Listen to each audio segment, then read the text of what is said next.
अस्सलामुअलैकुम my YouTube family, कैसे हैं सब। उम्मीद करती हूँ सब ठीक ठाक होंगे और अपनी लाइफ में बहुत खुश होंगे। आज मैं आपके साथ बहुत ही यमी रेसिपी शेयर करूँगी जो कि हमारा मैंगो का शेक। अपनी रेसिपी को स्टार्ट कर लेते हैं, जिसके लिए मैंने कुछ लिए मैंगोस और मिल्क और शुगर।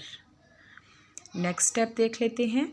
मैंगो को मैंने अच्छे से पील कर लिया है और उसको इस तरह रफली क्यूब्स में कटिंग कर लिया है। नेक्स्ट स्टेप देख लेते हैं। ब्लेंडर में मैंने मैंगोस ऐड कर दिए हैं और इसके साथ ही मैंने मिल्क को ऐड कर दिया है और इसके साथ ही मैंने शुगर को भी ऐड कर दिया है और इसको हम कर लेंगे ब्लेंड ब्लेंड ब्लेंड। और ये हमारा शेक बहुत अच्छे से ब्लेंड हो रहा है। अब हम इसको सर्व कर लेते हैं। ये देखिए, अब मैंने ये कितना यमी और टेस्टी बना है, फुल थिक और क्रीमी।